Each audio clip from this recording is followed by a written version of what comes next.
everyone, welcome to my channel. My name is Meg, your favorite fashion tutor, committed to showing you easy ways to cut and sew.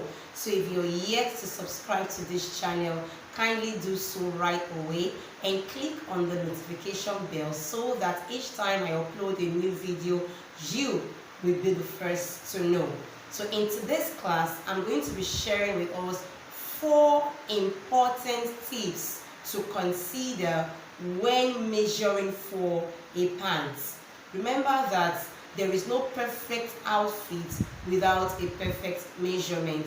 So I'll be sharing with you 4 important tips to consider when you're measuring for a pants or a trousers. So in no particular order, the first thing you want to consider is your client going to be wearing a hip pad before wearing the trousers?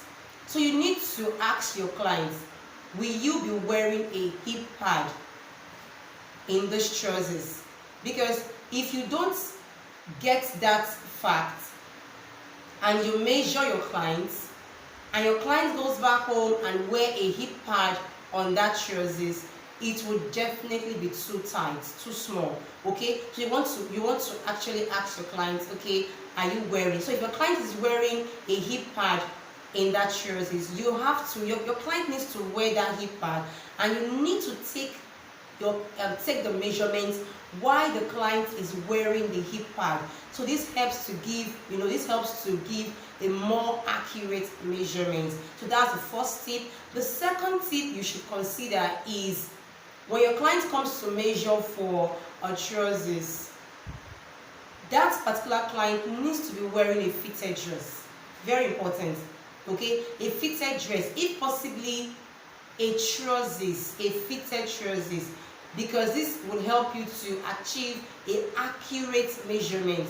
Imagine your client wearing a big dress, a free dress. There is no way you'll be able to achieve or measure accurately the tie and every other part of the trousers measurement. So you want to ensure that your client is putting on a fitted dress, possibly a trousers. Okay, that's number 2.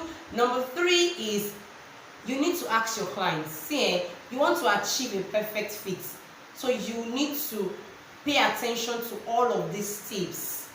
They are tips that will help you to achieve a great fit at the end of the day. So you need to ask your client, number 3, on these trousers, are you going to be wearing a heel? Because sometimes clients come to us and they wear a flat slippers and you measure them and they go back home and wear, a heel shoe. And this tends to make the trousers shorter than the original intention. Okay, so you want to ask your client, are you wearing a heel on this dress, on this pants? Sorry. If your client says yes, then your client needs to be putting on the exact height of heel she wants to wear on that particular pant, so that when you measure and sew, at the end of the day, the length will be what is expected. Okay, so that's number 3. Then number 4, the 4th tip is that when you measure your clients for pants or trousers, you want to measure to the floor length. Okay, you want to measure from where the trousers will begin from, either the upper waist or the lower waist. You want to place your tape rule on that part to the floor. This helps to prevent the trousers from jumping. This helps to avoid a funny look, a shorter, your trousers jumping up at a point, except if the style you're making is not a long trousers.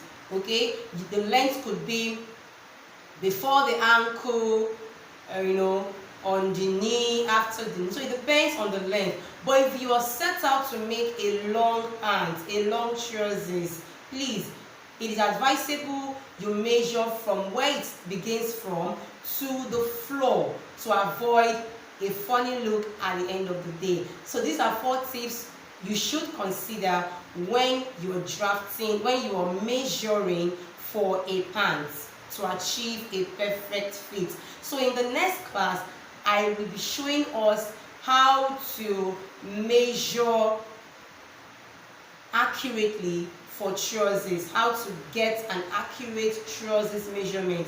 I'll show you everything you need to measure on the female body to get an accurate trousers. So if you're yet to subscribe to this channel, you want to do that right away, so that when next I upload a new video, you would be the first person to know. See you in the next class.